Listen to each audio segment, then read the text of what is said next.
Alright, so this one's been highly requested. Ash, Mythics, Aether raids. What's going on? Let's figure it out. Let the lesson begin. What's up guys, Akariss here, bringing you another Fire Emblem Heroes video.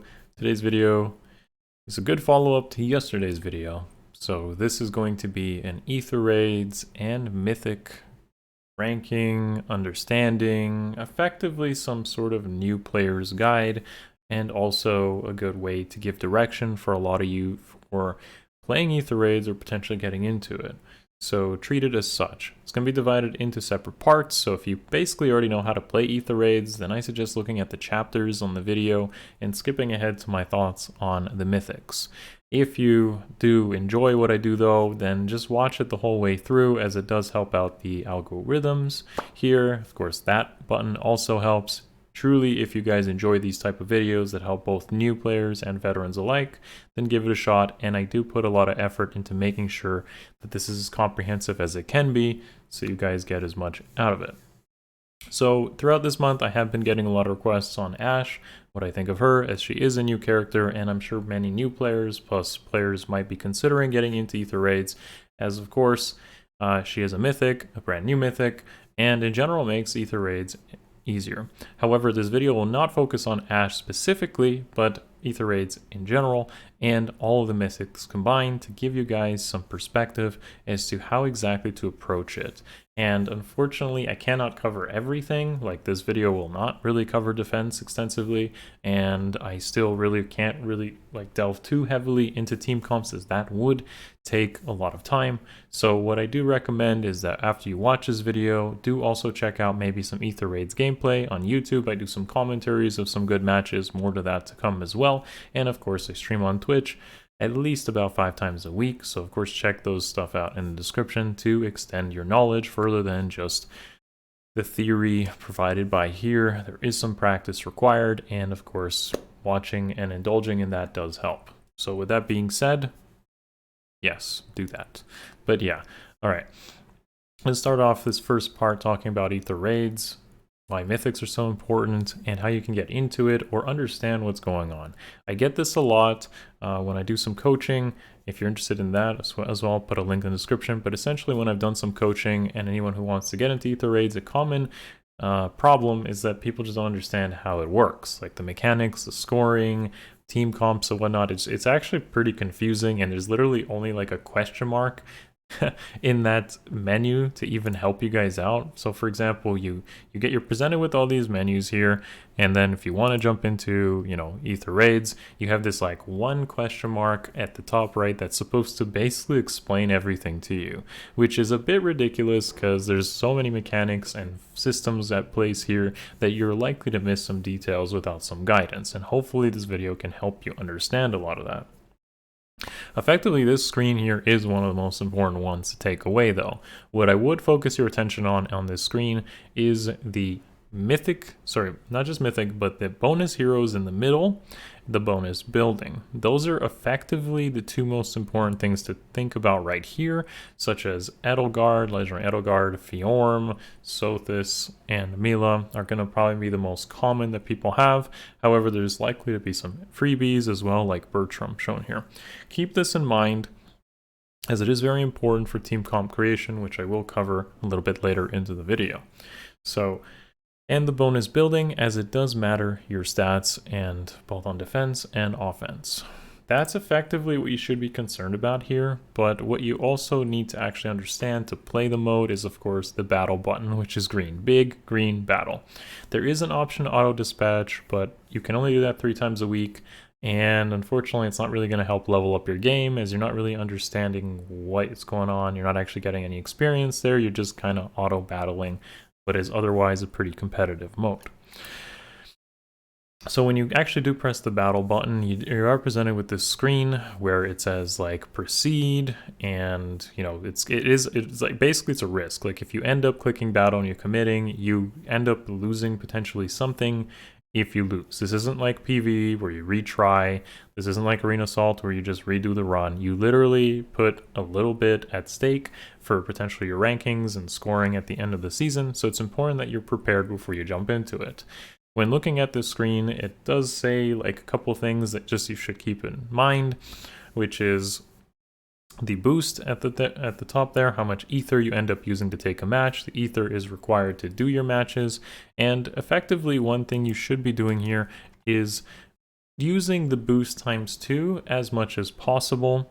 I'll explain why, but if you have maxed your Ether Amphora and Ether Fountains, you get effectively 16 games if you weren't boosting per season. That's assuming you were to max out those buildings and break your opponent's Ether buildings, as they contribute to further regeneration.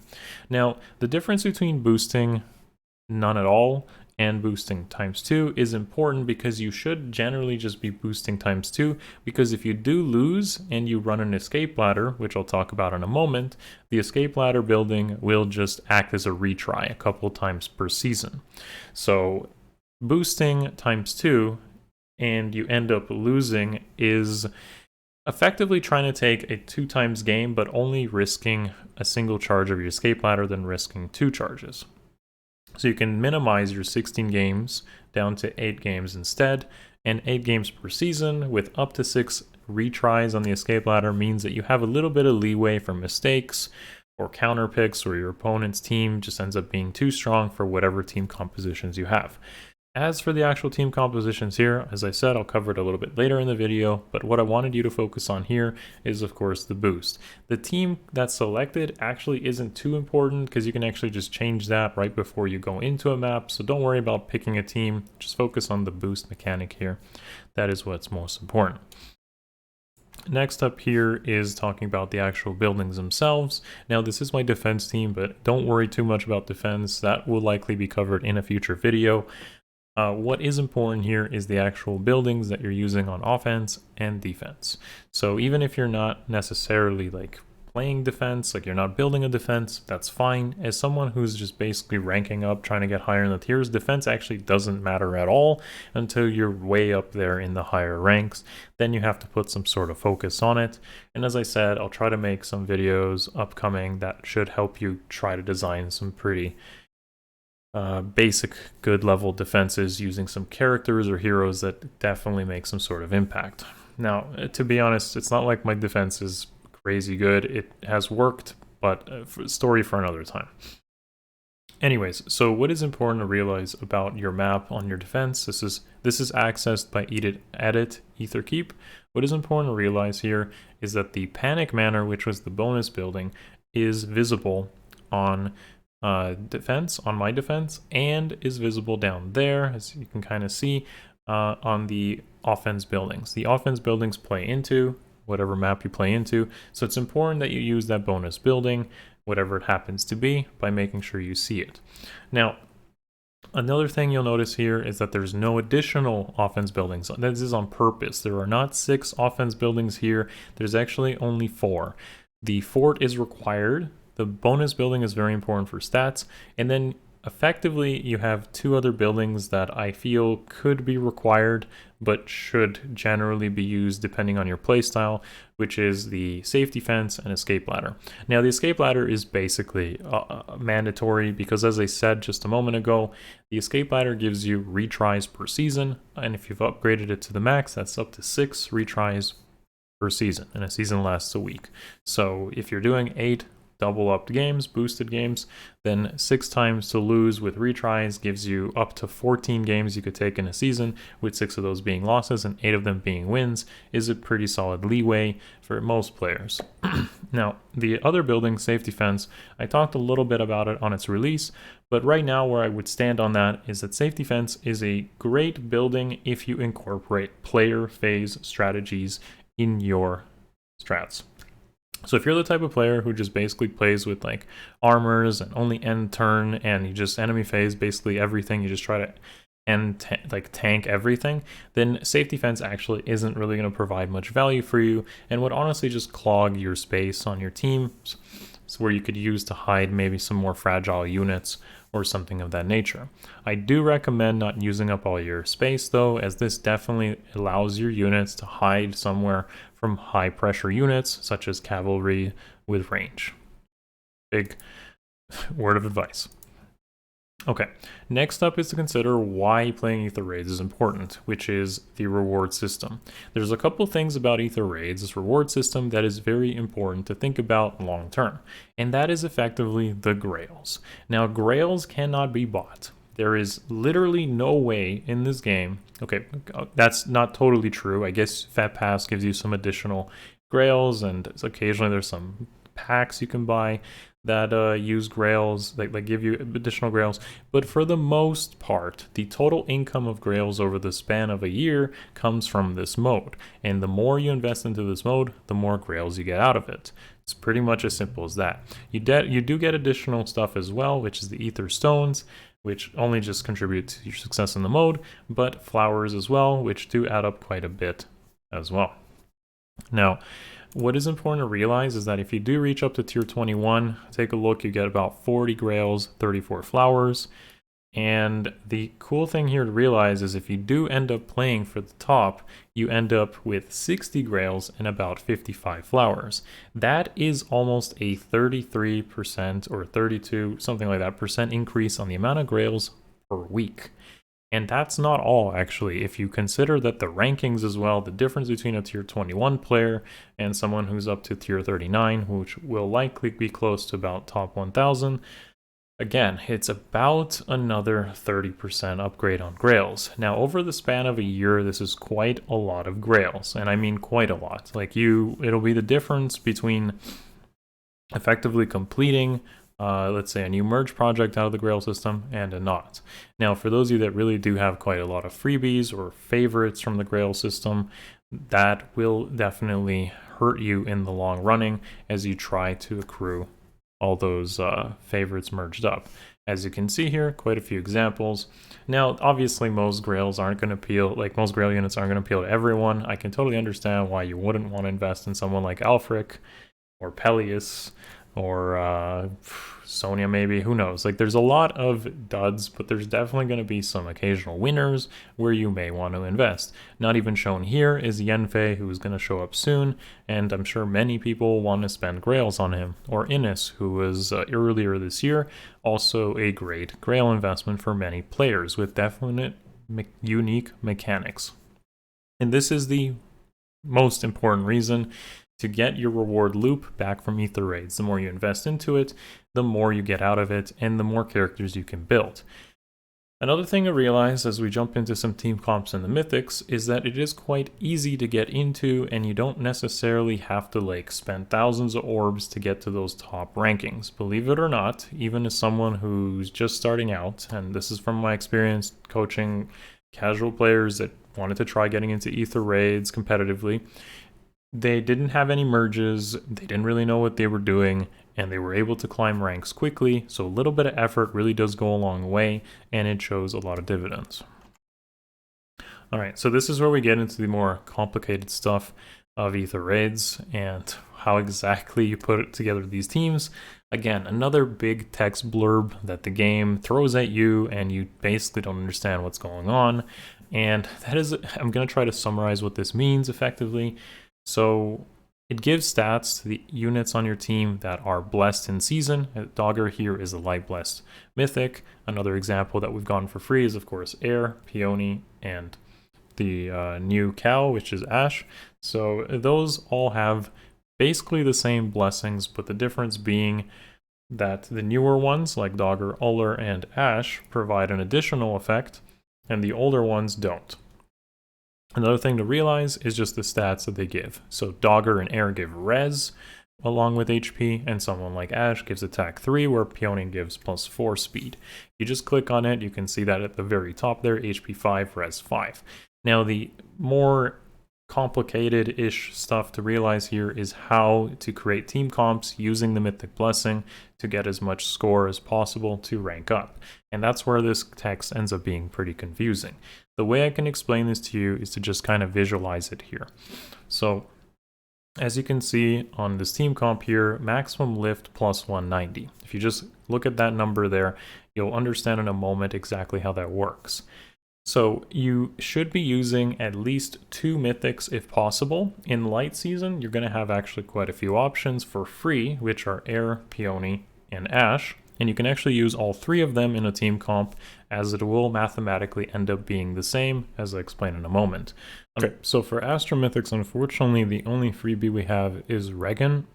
So at some point, you'll have to consider investing into a second Astra Mythic, which is required to optimize scoring. As I mentioned in a moment, I'll explain how we go about optimizing scoring, but keep in mind a minimum of 2 Light Mythics or Astra Mythics, even if they're the same, is required in every team comp, 2 or 3.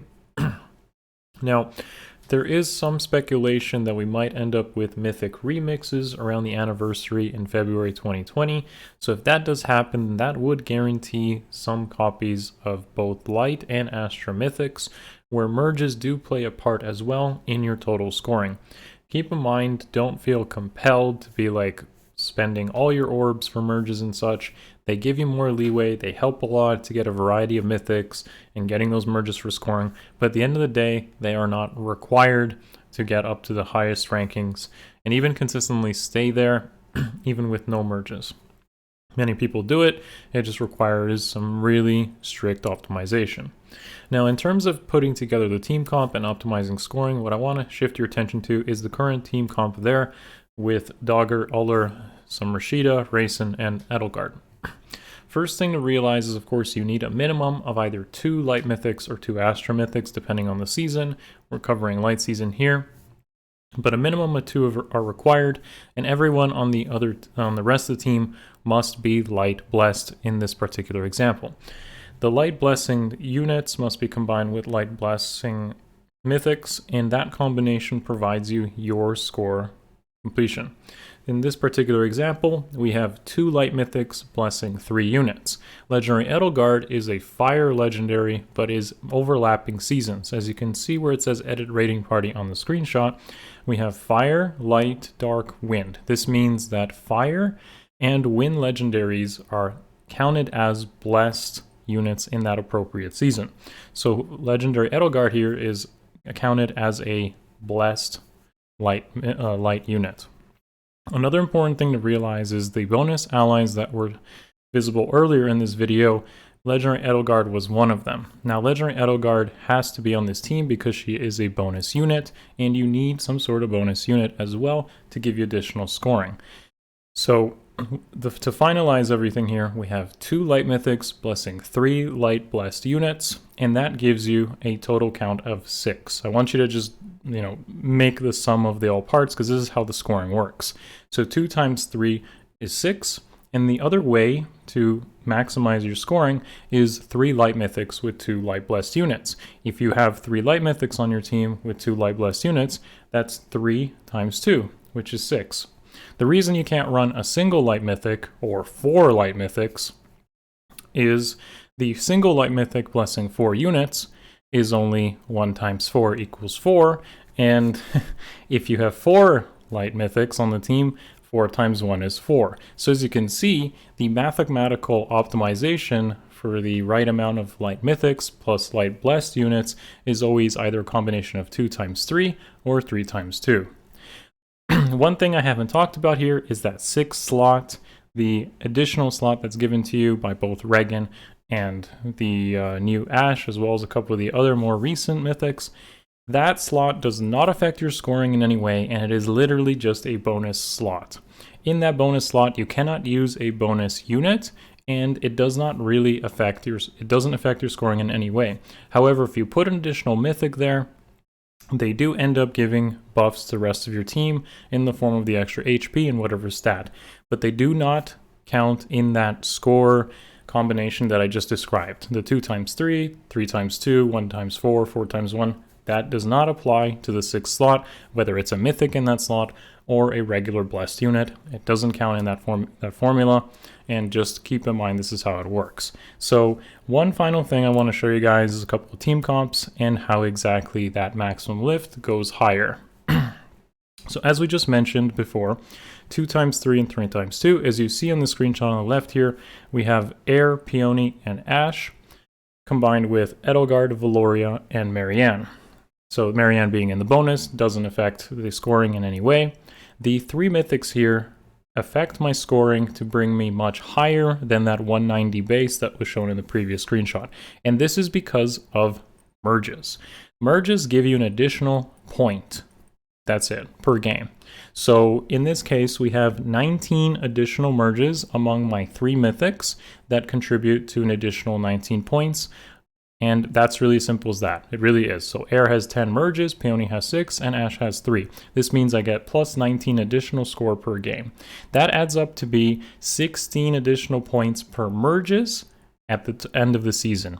This is substantial over the long term, because it'll give you more leeway with you making mistakes or your defense results not being as good, or just really just optimizing your scoring and whatnot. Keep in mind, if you obviously run 3 mythics instead of 2, you do limit your team comps a little bit further, because this means you'll be forced to run those mythics instead. The bonus unit is always required, as it adds that additional score as well, so you'll see that Legendary Edelgard is part of this team as well. But effectively, what I run with my team comps is always the same like mythics, and then adding in those auxiliary units to perform some sort of strategy. In this particular example, we have a Gale Force team, which uses Ash with Gale Force, Valoria to pre-charge the Gale Force on Ash, and then we have Air and Peony supporting in some manner, with Marianne following up on Wings of Mercy, and Edelgard just strictly being a smite bot here. So this is how I use this sort of team to get different effects. It's important that you also consider that lock button above Marianne's head in this particular screenshot to lock in the skills and the seals of your units, so that you don't end up like missing seals or skills or just mixing up certain things. For example, my Air here is running Lithiaburg with Fury 4, Disarm Trap, and whatnot. And the reason this build is important is because it is the initiator on this Gale Force team. Air goes in, snipes 1 or 2 units, gets under 50%, and then Ash, Peony, Valoria, Marianne, and such come in with Wings of Mercy to effectively Gale Force sweep. But if you don't use the lock system, then in the next example team that I'm about to show, you'll see that Air is running a completely different build, which is the Tamari support set. The Tamari support set is just meant for Air to be long range, providing healing and debuffs in the form of Sparkling Boost and Tamari, which comes from a Grail unit, mind you, and just provide that support while the rest of the team is doing something else entirely, in this case, tanking. So you'll see that Fjorm is my tank here in this particular season, supported with, of course, Ash, Peony, Air, and Ashnerd, and his Gurgurant and Rain effects. With Edelgard, again, being that staple in this team comp, being the bonus unit which is required for your scoring. One thing I haven't mentioned yet is you'll see the auto-create lock button and this like 4 hexagons purple button above. That hexagon purple button allows you to split your team comps between light season and Astra season. Ideally at the beginning of every season, which happens to be on Tuesday, you set up your teams properly, lock in everything, have some variations of your team comps, maybe with different support units or different strategies, Gale Force, tanking, hit and run, completely different, depends what it is. Either way, if you want to learn more in-depth details for like which team comps I use, how to effectively use them, or using your own barracks to the maximum potential, I highly recommend checking out some of my commentated Aether raids videos. There is a playlist on the channel, but also the Twitch streams and maybe some VODs on Twitch where you can see me daily playing Aether raids with a plenty of different strategies. Okay, guys? So I hope this gives you enough information to jump confidently into Aether raids, or at least to review all this information, as now I'm going to talk more about the long-term aspect of maximizing your ranks and scoring, and of course talking about where I feel about all the mythics and such. So let's do that.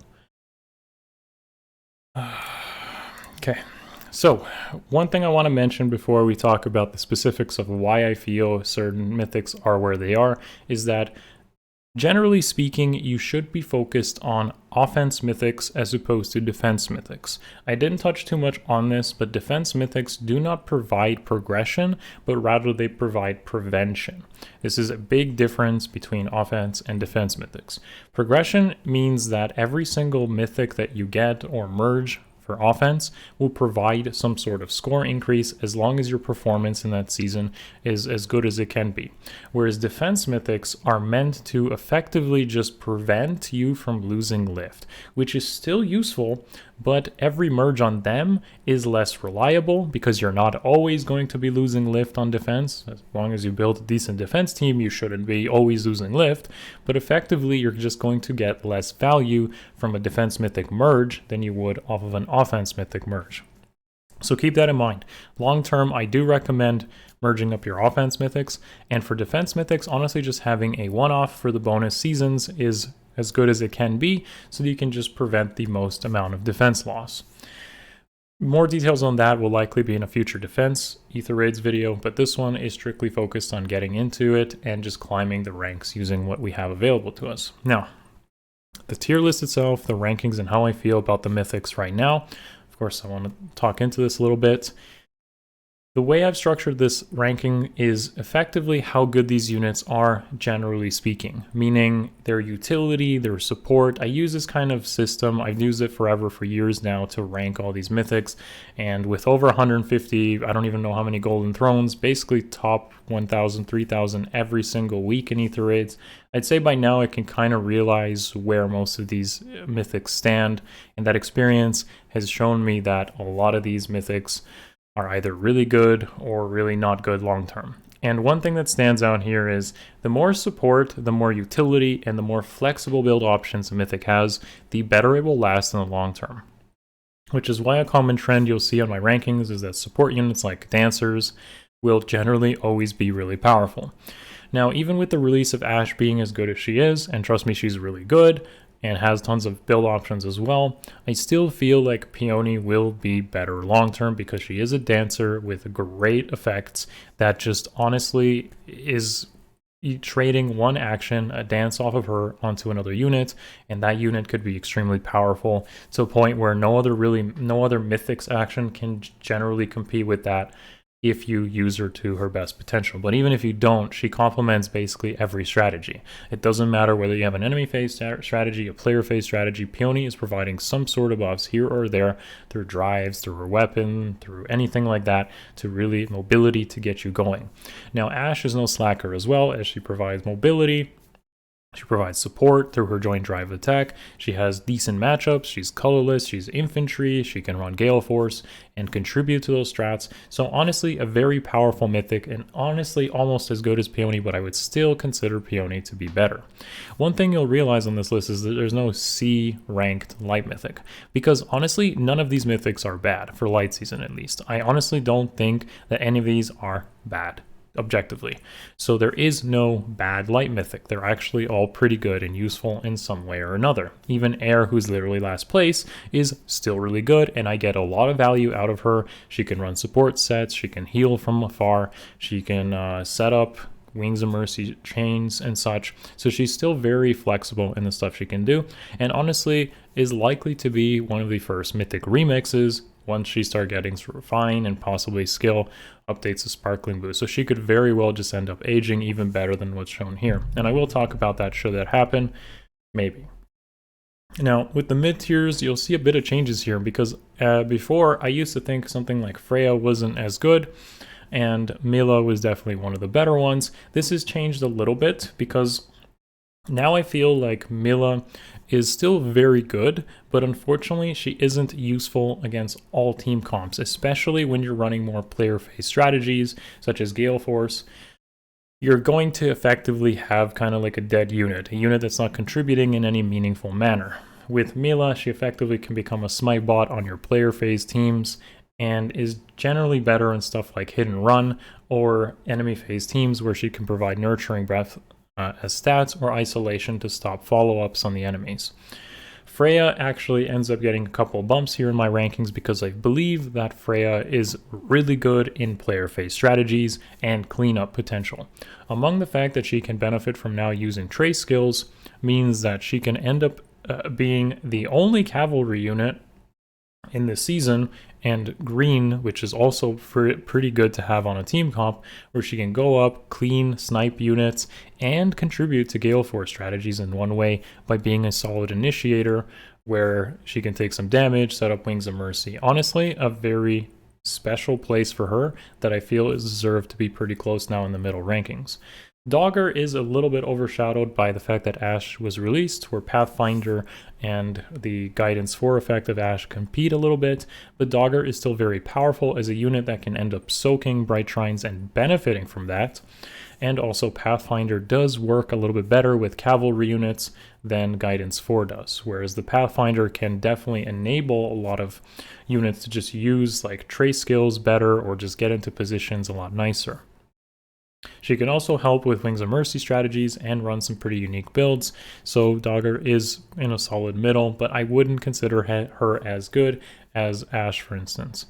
Finally, the last one I want to talk about with the light mythics here is Ullr, and as someone who's been using Ullr since her release, I can tell you definitively that she's one of those really hit or miss type of mythics, which means she's really good and useful when she needs to be, and then is utterly useless and doesn't really contribute in any way in all other games. And what I mean by this is that Ullr can end up being a super solid PvE or cleanup unit, but she's either going to require some good setup or the team to be set up in a way where she does that, or she'll be a complete liability, take up your team slot, and potentially get sniped by dancers. And I'm not exaggerating when I say that. She's extremely fragile and is meant to be a sort of glass clownin type of unit where she's going to really be amazing or literally being a super liability, not going to be as consistent as these other mythics. And I was generally considering putting her below air, but the fact that she is a 6-slot enabler and that she can run these very unique PvE cleanup builds makes her stand out just a bit more. So this is the light mythics. If you're going to save long term, it should be a pretty easy decision here. If we end up with remixes, merging air is not a bad idea.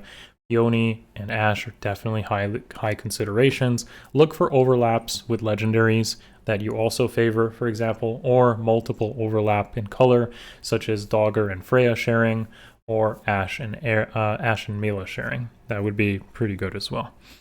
Next up on my list here is the Astra Mythics. Now, as I mentioned earlier, we only get one free Astra Mythic that ends up being Regan. At some point, you're going to have to consider getting an additional Astra Mythic just to optimize your scoring. And with these guys, there's definitely a little bit less flexibility, or they're just not as good. And the reason for this is because a lot of them are more specialists as opposed to generalists.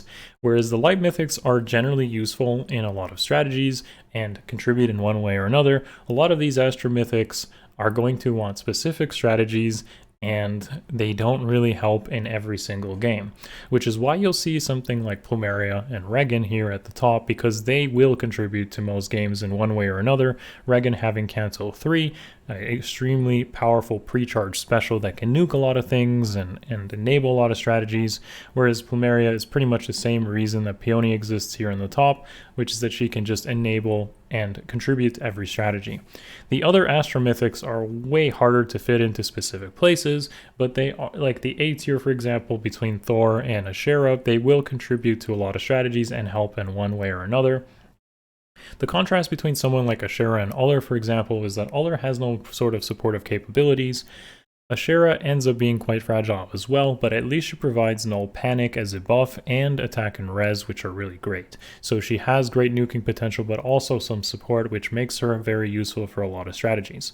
Thor is also really good, but the problem with Thor is that she's going to definitely require more specific strategies, but she can support even enemy phase strategies as well, because her C skill acts as effective, being like Lancina. Special charge is good for enemy phase strategies, whereas for player phase strategies, she can definitely contribute to Wings of Mercy or even enable certain other less desirable Astra Mythics like Altina there. Yep.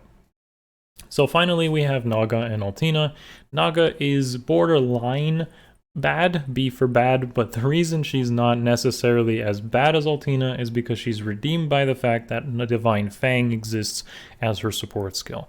And Divine Fang is really good when the defense mythics on Anima end up being both Duma and Syros, who you're going to see very commonly, and make those particular matchups really easy for the rest of your team. But you'll also see more and more defense mythics, or just defense units in general, that happen to be dragons, where Naga will help you clean up or snipe those particular units. If I see Naga getting a remix, I don't necessarily know what they'll do, but I'm sure she would actually get a lot better if Divine Fang did end up being buffed in one way or another. Finally, Altina is that type of mythic that is unfortunate to really talk about here. Altina is in a place where she's really super specific, to the point where she's a liability or smite bot in 99% of games, and the 1% where she gets to do something is extremely rare, and you just end up wondering, why didn't I just have Plumeria in that scenario instead? So Altina, if you're going to be investing into Astra Mythics, try to avoid the Altina until she gets a remix, and even if she gets a remix, it kind of feels a little bit like Roy and Deja Vu if she can truly be redeemed. If they want to go crazy with this, Ragnar was a slaying weapon, Alondite was a slaying weapon, and that Refine could be a -2 charge slaying weapon with her preference special Twin Blades being always ready, and then she becomes one of the best combat units in the game, but also potentially a combat mythic that can carry, which was something that Altina did, and even something I did with Air back in the early stages of AR. If Altina can be redeemed in that fashion, maybe she'll end up being really good, but as being a sole combat mythic with no other redeeming qualities, Altina ends up only really contributing to strategies like potentially Gale Force, if you have the right enablers such as Valoria or Raphael or potentially Thor, but that doesn't make Altina better than the rest of these mythics, and this is just a matter of comparison on what you can get out of these mythics and how much they truly contribute to your success when playing Aether raids. As an Altina user, I can definitively say you're not going to be impressed with Altina, for now at least. Maybe that'll change. Alright, next up we're going to talk about the defense mythics. The defense mythics are, as I mentioned earlier, mythics you may want to consider getting, but don't feel obliged to merge them up heavily, because as I said, the merges on them will not be a huge factor in your success for Aether raids. They definitely will help with giving you leeway, and the more you have of them, the more team comps you can create, where they save you a lot of lift, but ultimately getting them is not always something I would be considering. But yeah, here we are. So this is actually a case where I feel a mythic is actually better than the dancer. The one and only case, which is Not. Now, Not is definitely better than Triandra, and there's a couple of reasons for this. Don't get me wrong, Triandra is extremely powerful, but a couple of reasons why Not is really powerful is the Pathfinder mechanic on Not. Pathfinder is effectively something that gives a lot of units more reach, makes strategies to play into your team harder, and it can be used in a way with AI where you can even extend range further depending on what your opponent does. It can't really be stopped at this time. There's no real counterplay to it other than just killing Not, so it's a very difficult strategy to play into, and of course Not is the only 7th slot defense mythic, so she's very good to have on your team, is nothing more than just literally having an extra slot with additional stats, if nothing more. Now Triandra, the only reason she isn't the best over Not is a couple of factors. One being that she is very susceptible to isolation in the form of either Bridal Fjorm or Mila, who are still going to be quite common here and there. And the only counterplay to that being odd recovery, but unfortunately Safety Fence has kind of circumvented that. So Triandra ends up being really good, but she is not going to be as good as Not, unfortunately. The rest of the Dark Mythics are actually quite disappointing, so the difference between like Not and Triandra is miles better than even Brammy, who's under them. And the reason for this is because a lot of the Dark Mythics are very specific in the strategies they want to be running, like basically doing or running, or they just don't really contribute in a manner that is useful. Someone like Brammy, for example, is extremely powerful, and his skill is effectively a 1v1 me bro, because that's what his C skill does. But the problem is a skill like that is highly dependent on the unit itself actually having decent combat results. And this means you need to like super buff Brammy or use high investment skills for him to win all his matchups for him to be really good. This can be done in some ways, such as running save teams on defense with Bridal Catria, where he's like getting quads and raves and all this like shenanigans, sturdy impacts, null follow-ups. There's definitely a lot of situations or infantry pulse teams where Brammy is at the peak of terror, but there's also a lot of cases where he's just a complete miss. And that is a huge discrepancy between the S tier here and the A tier. Rami is a terror to be faced. He could effectively be the strongest Dark Mythic, but unfortunately, because his conditions need to be so specific, he can't really compete up there with the amount of support someone like Triandra and not end up giving. However, as a plus 10 Brammy user, I can affirm he is pretty good in the right circumstances. The rest of the Dark Mythics end up being far too specific to get a lot of value, which is Hel, Yoon, and Sothis. Now, Hel is definitely a step above Yoon and Sothis at this time, and the reason for that is she does end up giving that plus 5 defense, which is really useful for avoiding isolation from Mila, but also that she ends up potentially checkmating a couple of players by running a Mystic Boost set. With running a Mystic Boost set, she can never die to specific units, such as Fallen Edelgard has no way at all to kill a Hel. So if somebody is completely leaning on that unit to win, Hel will completely deny that by using Mystic Boost. There's still going to be definitely some scenarios where Hel just can't really compete anymore, but at least she has that going for her. Yoon and Sothis are in need of some dire redemption. At this time, there is almost no way I can think of where they either support or contribute to the team in any way, and they should effectively just be used to be as bonus defense mythics or your last resort. You have no other options on your teams to save you lift. They are definitely mythics that you should not even consider, but if they do end up getting remixed, which they honestly will because they're the first of the Dark Mythics, then they could end up being redeemed. At this time, though, not in Triandra, should definitely be on your sites, and Brammy and Hel are okay as well. Dark Mythics definitely could use some help overall. Finally, we're going to end this off with the Anima Mythics and where I feel about them, which is Mira, Duma, Siros, Oder, Thrasir, and Lif. Now, as with Light Mythics, I feel like the Anima Mythics, there is not really any bad Anima Mythic. Even someone like Lif and Thrasir, which may feel a little similar to what Yoon and Sothis is, are still going to be a lot better than what Yoon and Sothis are. There's a couple of reasons for this, but effectively here, we have Mirabilis being the best Anima Mythic because having a Dancer is going to just enable a lot of strategies. So if you're running your defense, Mirabilis should be high on your sights for potentially picking up. However, there are no slouches either in the A slots, which is between Duma, Siros, and Oder.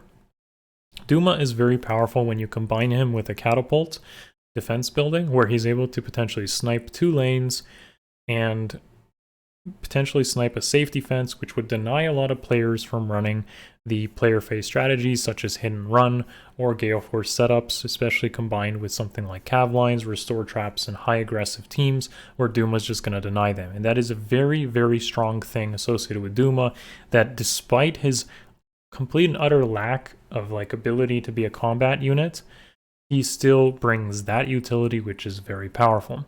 Combine the upheaval 7 damage with the 3 attack he also gives, he can really put pressure on your opponents where your team is going to really secure those kills. Siros and Oder were definitely talked about months ago when I covered them, but Siros is still very good in the fact that she provides that 7th slot, but has very tanky properties in the form of a very high bulk, Aurora Breath being an auto double, but also a denial for follow-ups. Combine that with something like Dragon Wall and Mirror Impact, and you're having this really annoying unit. Unfortunately for her, Naga exists in this season, and Naga helps to definitely destroy her more conclusively. For those that don't run Naga though, Siros ends up being pretty annoying. Odor as well. The problem with Odor, unfortunately, is that Kanto on defense is not as good as it is on offense, and that is what definitely holds him back. But if you end up with some variants of his build, such as running Instant Axe, or potentially using Kanto in a manner that could be beneficial, which should be covered in a different video completely, he ends up being pretty solid as well. However, I'd put him about equal to Cyros, and they're just going to be 7-slot enablers. Finally, Lif and Thrasier. Lif ends up being better than Sothis because he has an auto double, and because he has recoil damage, he could also potentially set up stuff like Escape Route or Wings of Mercy on your other units, and his special and preference B skill are quite powerful, actually, even by today's standards. Finally, Thrasier is still carrying Dragon Effectiveness, has a pretty good B skill, and has a decent offensive stat spread where she could threaten a bit of units here and there. Ultimately, they're not amazing, but they're definitely things you'll consider as a threat compared to someone like Sothis and Yoon, who you probably would just dismiss in most cases. Whereas Thrasier and Lif can be set up in a way, or at least respected by a couple of opponents. This ultimately will conclude my thoughts on all the mythics here, plus the guide in the beginning of part 1, which was that, and I hope this has helped you guys, if at least something. And I will be reviewing this if we do get mythic remixes, so thank you guys for watching and partaking in this. If this helped you, just let me know in the comments below if it did. A thank you goes a long way. I read all your comments on that. I really appreciate it. It matters to me quite a bit if I know that I'm able to help you guys at least a little bit. This is definitely a long video, and if it did make it all this way here, I'm very grateful for that. So thank you guys. As a last request, if you liked it, of course, the like button, subscribe if you haven't already. Check me out on Twitch if you want to get even more onto this or additional questions. The best way to support my content is the Patreon description. If you're thinking as well as about coaching, I do that on Metafy. So again, I'll put a link for that as well. Thank you guys for watching. See you in the next one. Much love. Peace.